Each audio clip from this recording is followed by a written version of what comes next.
offering my loving and prayerful salutations at the lotus feet of my beloved Lord.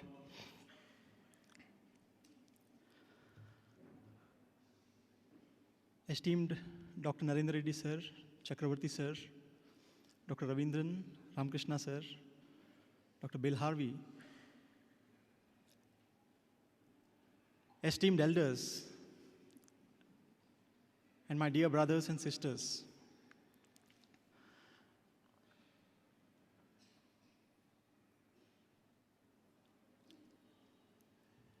I'm overwhelmed with emotion, standing here at home,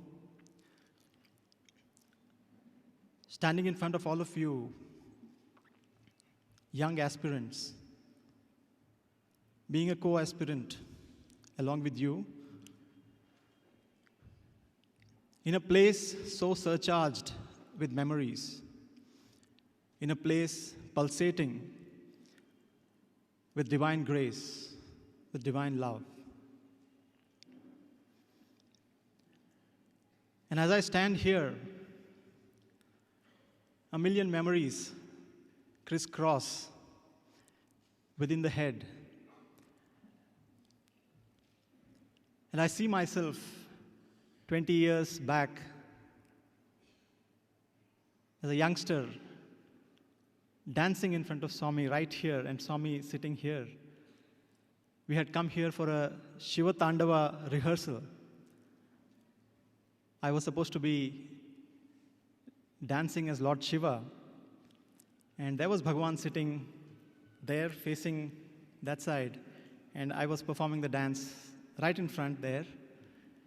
And there was a beautiful step in that dance, in the Kuchipudi style, where I was supposed to put my hand forward and one leg, take a very long stride and drag my back, the foot on the back. I was supposed to drag it and put it front and then drag the other foot. That was a dance step that the teacher had taught us. And we used to practice in the dining hall there, which had a very smooth surface, and we used to practice that very well.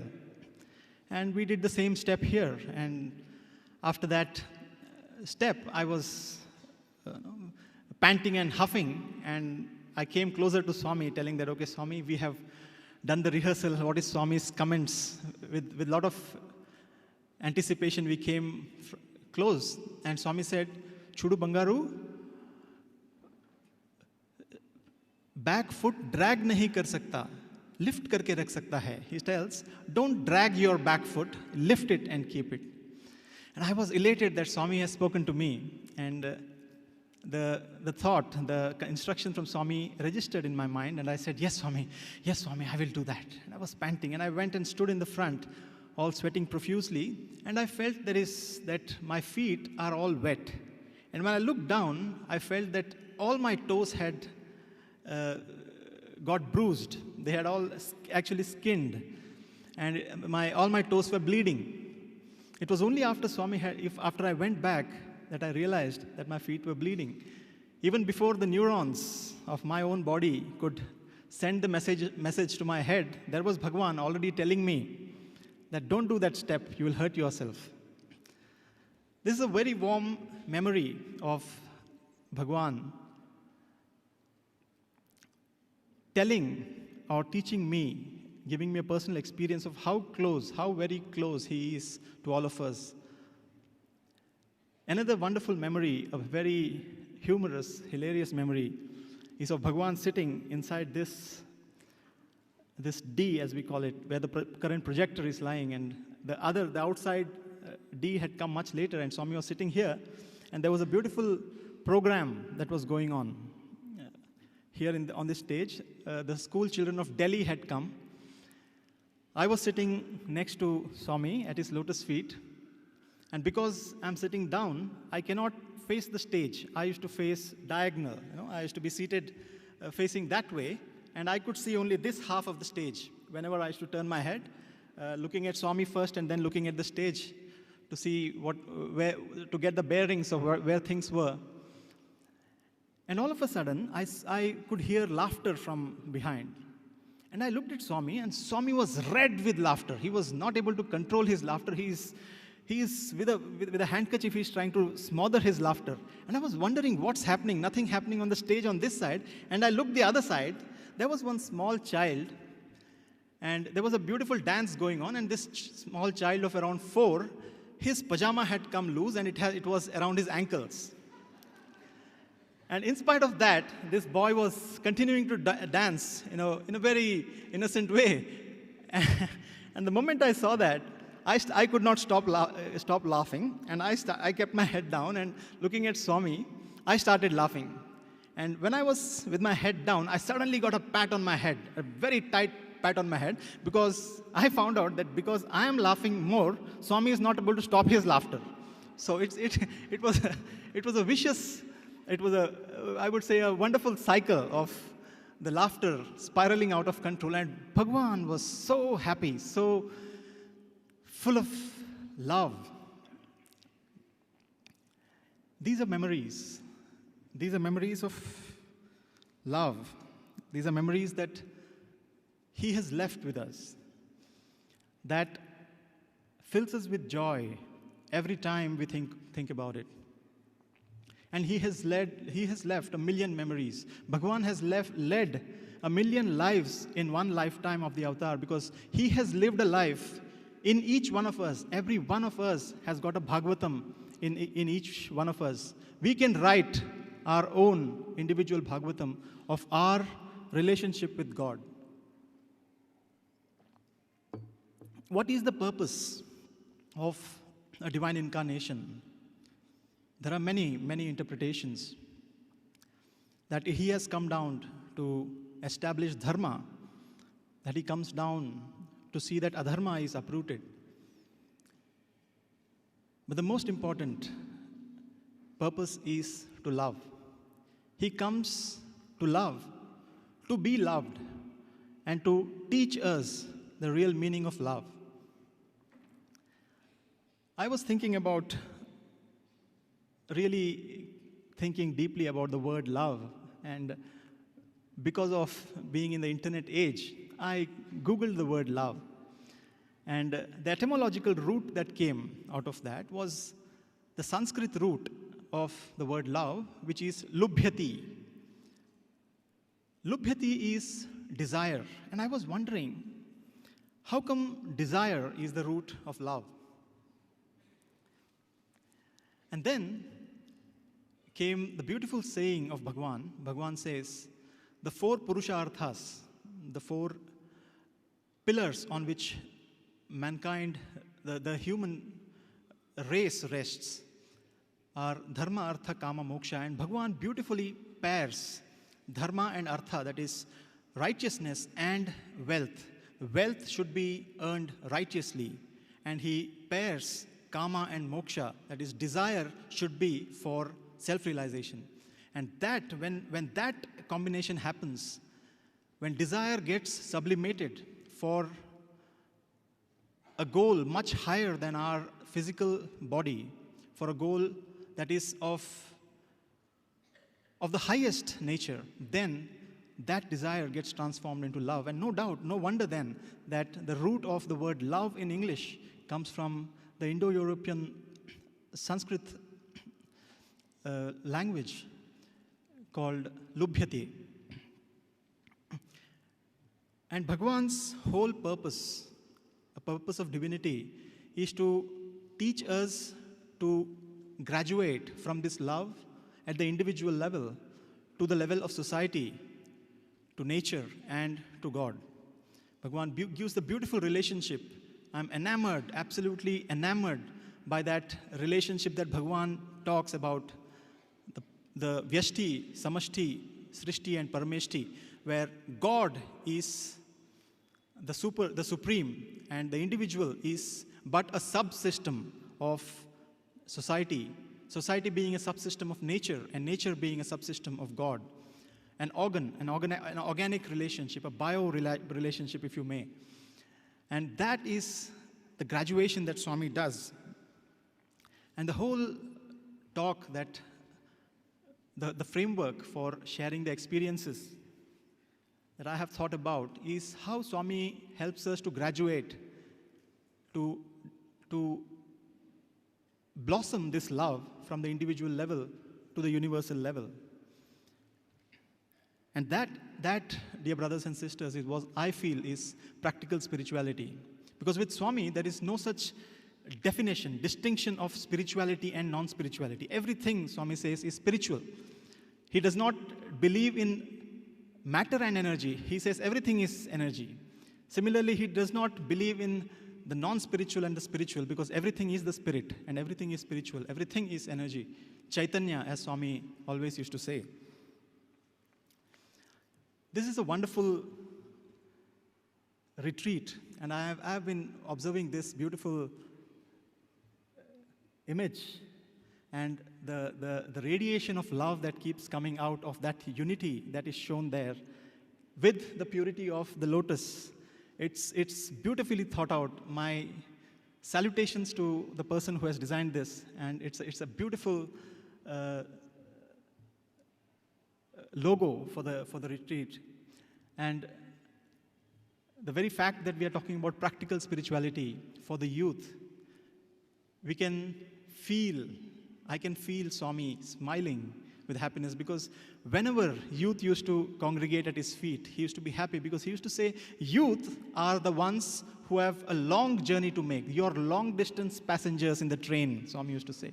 The elderly, the old will be getting down in the next station or the second or the third station, but you have a long journey to make.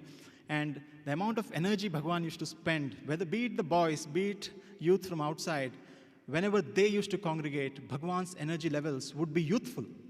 Always, he's always youthful, but he would be energetic, he would be bubbling with joy. You saw the discourse, even in spite of his physical limitations, he was getting up and he decided, I will not sit and speak, I will stand and speak. And he was telling, go get it, kind of thing. The energy that Bhagwan, the enabling, the power that Swami used to infuse into all youth is tremendous. Coming back to the main topic of how Bhagwan helps us to graduate from the individual level to the higher levels, I would share a few experiences, a few small, beautiful incidents that I had the good fortune of being witness of or being part of. At the individual level, we can only relate to Swami with respect to some relationship, which a relationship that we are used to in our physical world, either as a mother or as a friend or as a guru. And that relationship, Bhagwan keeps responding, keeps reciprocating. And that is why the moment he sees you, oh ho, kabhi aaya, kaisa, kabhi jata hai, kya program, all these small talk with Swami. Used to be the way he used to bond with the new people, with the new in the sense of this physical one-to-one interaction, but with Swami always used to say, it's not just this janma, our relationship it goes back to many, many lifetimes. But that small talk, that small interaction that Bhagwan used to have, used to make the heart flutter. We used to wait for a glance, wait for a small indication, a small lift of the eyebrows. And for those who would be close to him, who had the good fortune of serving him, who had the good fortune of cooking for him, especially the ladies, they used to always keep listening to the same, I wouldn't say complaints, but the same kind of talk about how the brinjal has not been boiled properly. The small talk, which now, when you look at it, when we listen to the grand old lady, Mrs. Ratanlal, talking, that these memories which she has in her heart, with which she fondly remembers Swami, with which she is bound to Swami, because of that relationship of the brinjal not having boiled properly, or there being too much salt in the sambar. See, these are the physical relationship which bind us to God, bind us to divinity, which is otherwise incomprehensible to the human mind. To make that incomprehensible eternal, infinite, to something that is comprehensible, tangible, is the reason for Bhagwan's for God's descent. And then there are Bhagwan's small pranks, which bind the youth to him. I was at the receiving end of some of these pranks, and there was once, I have narrated this earlier, but I love to narrate this.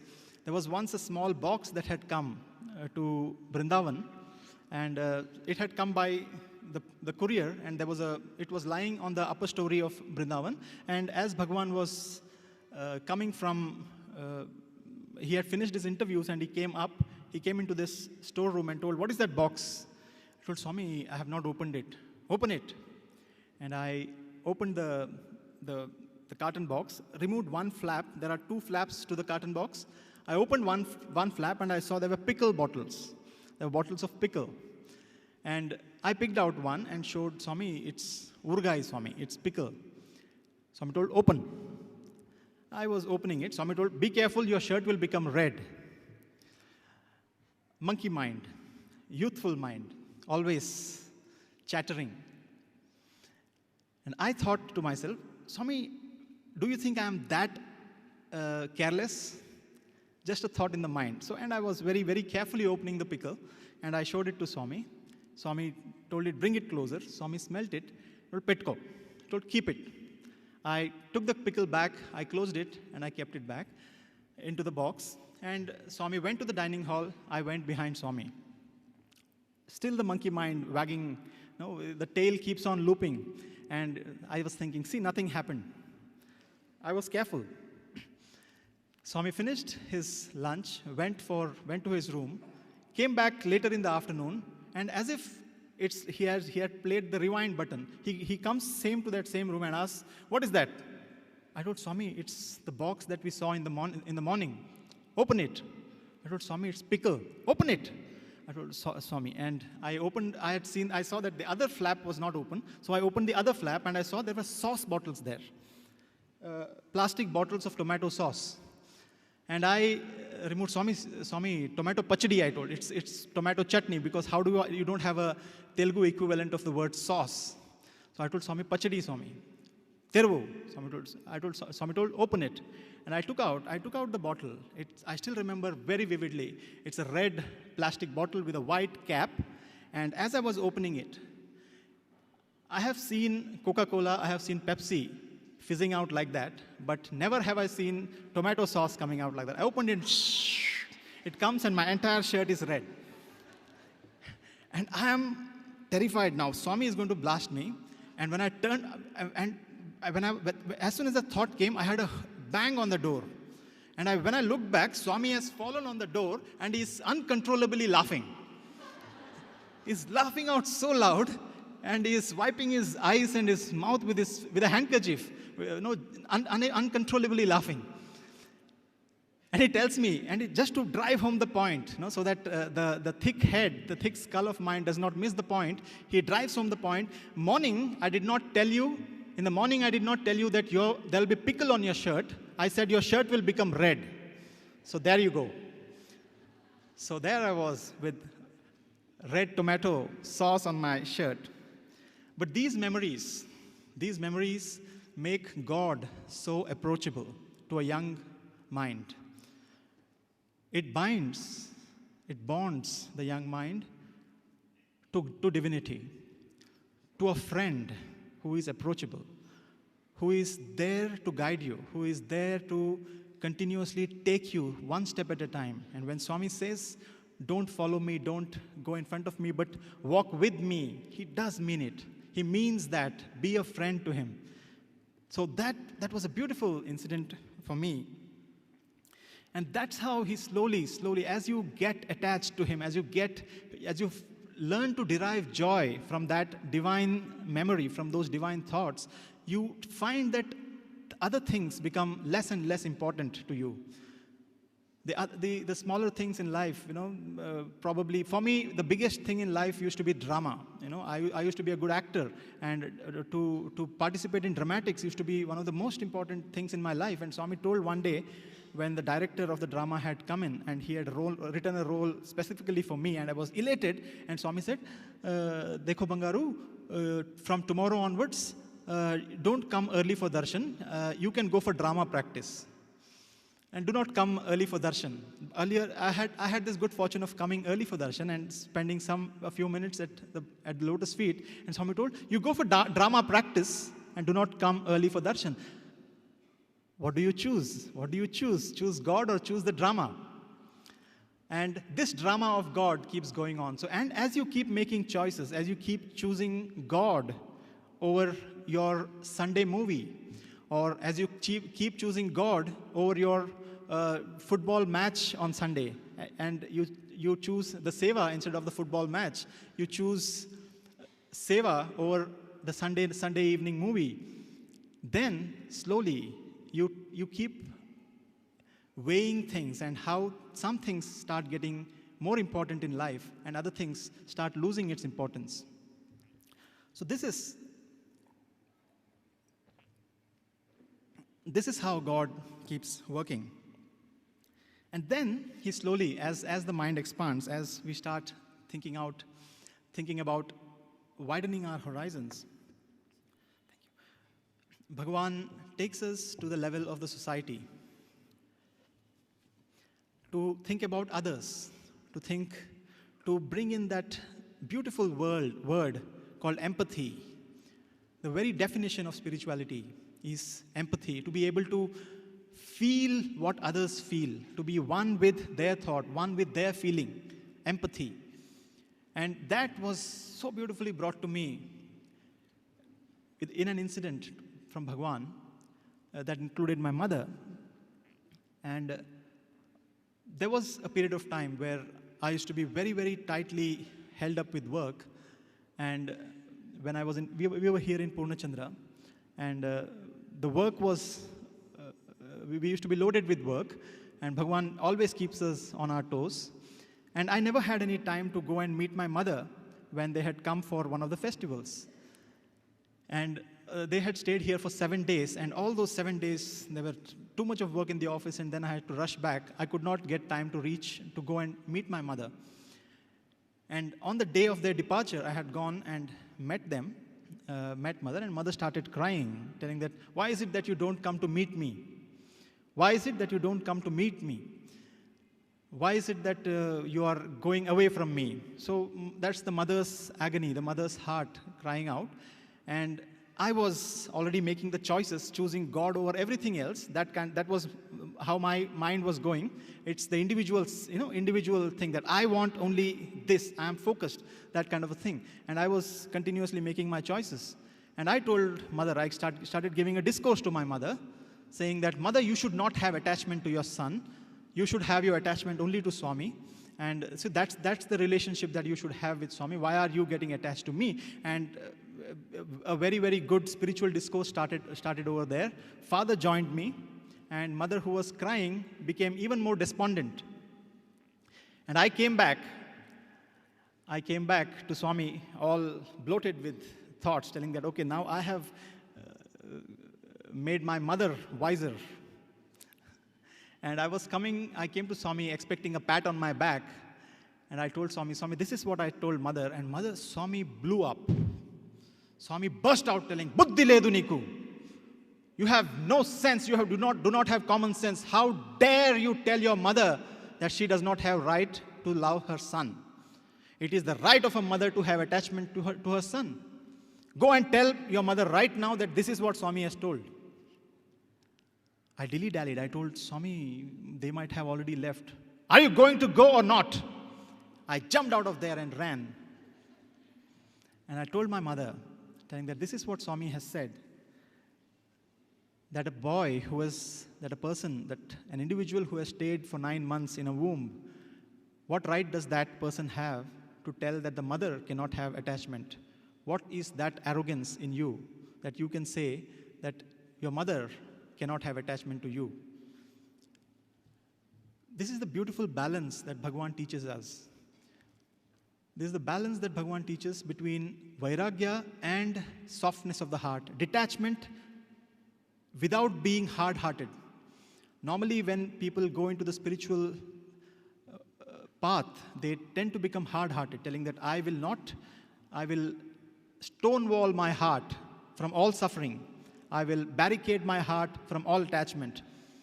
But to be approachable, to have a heart that melts at somebody else's suffering, and at the same time being aloof. How do we strike a balance? How do we strike that balance is what only divinity can teach us. And that is exactly what Bhagavan was trying to teach this young mind. And then when it comes to society, another beautiful aspect of the love becoming encompassing, becoming inclusive, is another incident that is very, very deeply etched in my mind. We were in the Yajur Mandir, and we had started playing the Radio Sai in Swami's bedroom. In Radio Sai, there was a beautiful program that was going on, where it was a question-answer session, and one devotee from abroad, from the overseas, had asked a question. Please listen very carefully. This was a beautiful incident. Swami says, where the question is, can an atheist get self-realization? This was the question that was put up, and the person who was answering was giving a very, very beautifully thought-out, rational argument about how, though people are atheists, they may have a very, very big heart. They may have lived a life of virtue. They have lived a life of service. They have lived a very, very ideal life. But at the same time, the fact of the matter is that they do not believe in God. They do not have a concept of self-realization. So, bringing the Indian thought into it, the gentleman was replying that because of the wonderful life that this person has led this time, in the next birth, he may be born in a family that believes in God, and his path to liberation, to self-realization, would be smooth. This was the answer that was being conveyed on radio, and Bhagavan was at his desk, at his table, and he was doing some other things. Again, we have got a small mind. I thought probably Bhagavan had not listened to this speech going on, and we individuals go make an attempt to bring the Chaitanya Swarupa, the Sarvagnya Swarupa, the person who is always awareness, constant integrated awareness, as Swami used to call it, Chit. To that entity, we go and bring his attention, draw his attention to the conversation. And I said, Swami, there's a beautiful question-answer going on the video, Swami, on the radio. And the question is, can an atheist get self-realization? To this, the answer is, I could not complete the sentence. Before I completed the sentence, Bhagavan said, Tappakunda avutundi. Dehabhimanam idchipettina vallaki evarkaina atma sakshatkaram avvaka tappadu. Anyone, the question is, can an atheist get self-realization? Swami says, most certainly. Any person who gives up body attachment, it is inevitable that he gets self-realization. See the inclusivity of Bhagavan's philosophy. And how are we going to bring that into our organization, into every aspect of our organization, that inclusivity, without having those tags and labels? We are able to overcome the labels. I do not have the experience in overseas, but I have seen many places where we are able to overcome the tags of Hindu, Muslim, and Christian, but we find it very difficult to cross that barrier of embracing an atheist. See, and here is Bhagavan who says that they are also God. They are also they also have the same equal amount of right to be embraced by me as you who profess to be a devotee of Bhagavan. So can atheists get self-realization? Definitely. Anyone who gives up body attachment, it is inevitable that that person will get self-realization. Going into the definition of what body attachment is probably a topic that you would like to discuss as part of your practical spirituality thing. So I would leave that to all of you. Another beautiful, the next level where Swami takes us is to the level of Prakriti, that your love is not just limited to society, to the human society, but to all living creatures. And how the expansion of love, as Swami calls it. One day Bhagavan was sleeping, and in the middle of the night I heard Swami telling something, giving some instructions. And I got up and went. This was somewhere in 2001 or 2002. And Swami says, Nilupettu, keep water. Kukka inindi Nilupettu.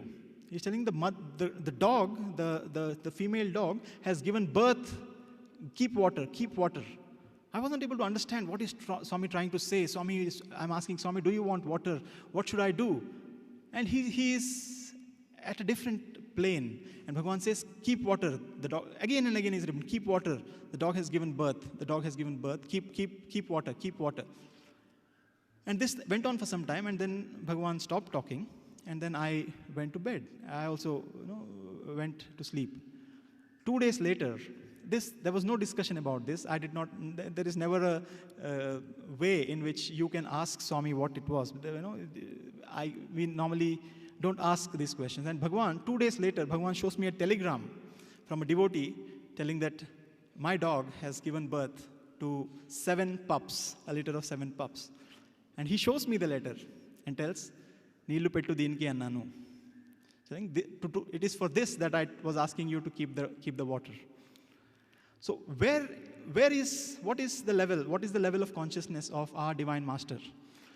And if he keeps telling that you are like me, that our aspiration is to be like him, then what should be the expansion of our consciousness? What should be the all-embracing nature of our love? We need to think very, very deeply on this. The whole program of sealing on desires that Bhagavan has given is for sustainability, is what is being spoken about today as sustainable living. The vision that Bhagavan, the vision from which Bhagavan springs forth his teachings are of a very, very high nature. It is not just sustainability for our sake, but out of love, because it is out of love for nature. It is the love for our own self that we need to. It's not nature preservation, but self-preservation. Self with a capital S, not the individual small self, but being part of nature. How can we bring our love to that level is another area which has got tremendous amount of practical implications as to what we can do. One of the things is Bhagavan always keeps talking about is the vegetarianism aspect. And we talk so much about racism. We talk so much about not being a racist. I think we should bring in the concept of speciesism also, that we are only worried about our own species. A racist is worried only about his race, and we condemn that. But we as a human species, when we are thinking only about our own species and herding cattle, herding goats for slaughter, herding pigs for slaughter, are we thinking about our own species only, is a thought that comes very, very practically out of this teaching of universal love for nature.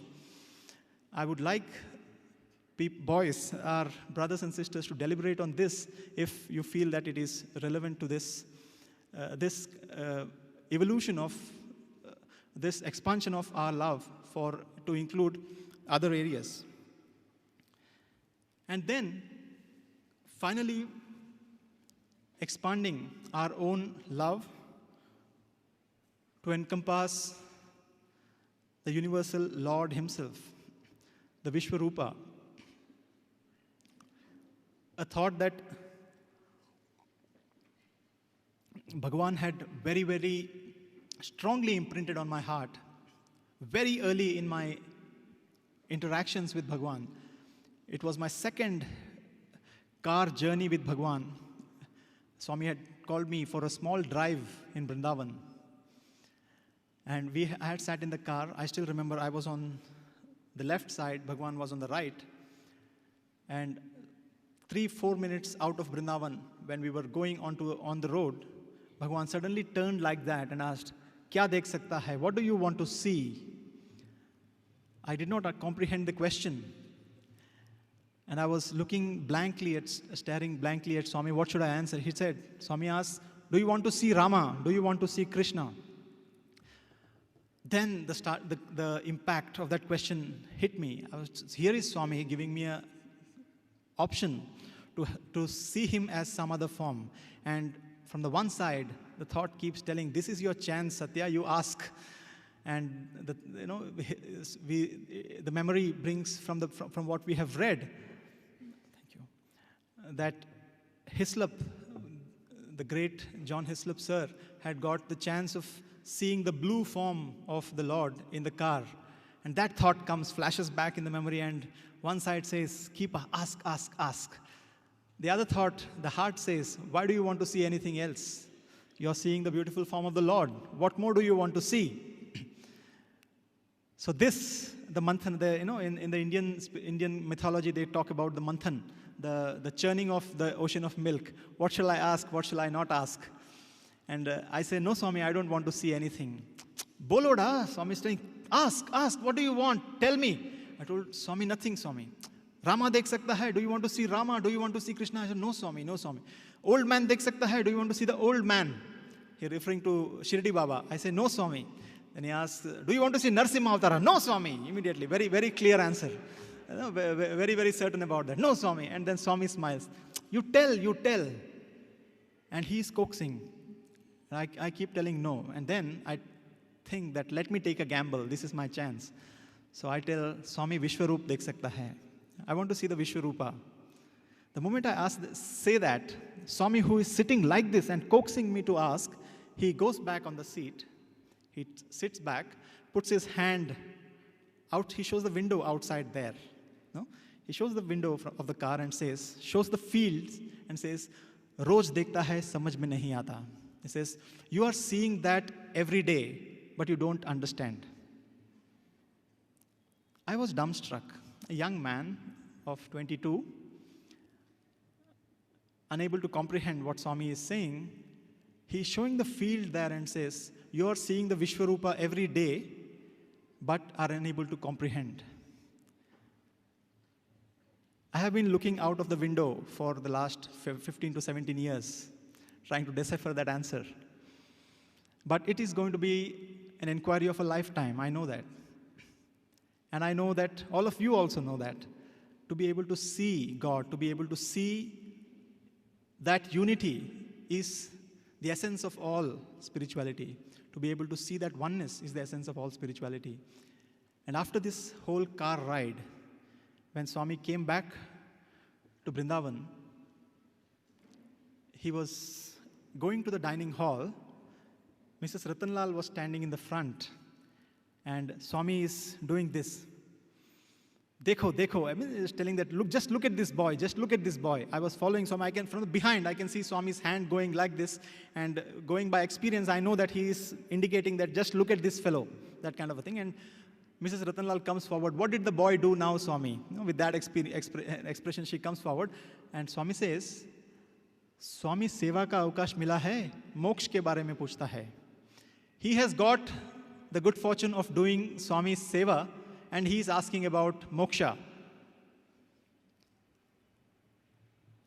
Just 40 days or 50 to 60 days of my interaction with Bhagwan. And that's the message that Bhagwan drives home. That you have got a chance to serve. Seva ka avkash mila hai, moksha ke bare mein puchta hai. The balance that Swami brings, if you're going to one direction, how he pulls you back to have a balance in life. If you're going too much into activity, he will pull you down telling that where is your spiritual sadhana? If you're going too much into spirituality and only meditation, he will pull you back telling that where is your contribution to society? That balance that Bhagwan is able to bring, that balance is the practical aspect of spirituality that all of us need to really reflect on. There's a beautiful, my favorite shloka of the Bhagavad Gita. I had found it when I was reading it, and I really found that as the essence of Bhagavan's teachings, it says, Ye hi samsparshaja bhoga dukkha yonahe evate adyantavantah kaunteya nateshu ramate buddha shanknoti haivaiha shodum prak sharire vimokshanat kama krodho dhavam vegam sayuktah sasukhi naraha. Ye hi samsparshaja bhoga, any indulgence that comes from the senses. Ye hi samsparshaja bhoga dukkha yonahe evate. It is the origin of sorrow. Any indulgence that comes from the senses is the origin of sorrow. It has got an beginning and it has got an end. The wise do not indulge in those things. The second thing says, Shanknoti haivayava sodum prakshariri vimokshanat kamakrododhavam begam sayuktah sasukhi nara, which means anyone who is able to conquer the torrent, that storm of kama and krodha, of desire and anger, before he leaves this body, is a happy man, is a yogi. These two shlokas form the essence to a great extent of what Swami has told, that do not go after the ephemeral. Have longing for that which is eternal, and have a control on your anger and your senses. These two are very, very practical suggestions. And with these few exhortations about which areas of practical spirituality you should be thinking deeply about, I bow down again to Swami for having given this wonderful life, this wonderful opportunity to have served him and to continue to serve him. And I thank the organizers for having given me this chance. Jai Sai Ram.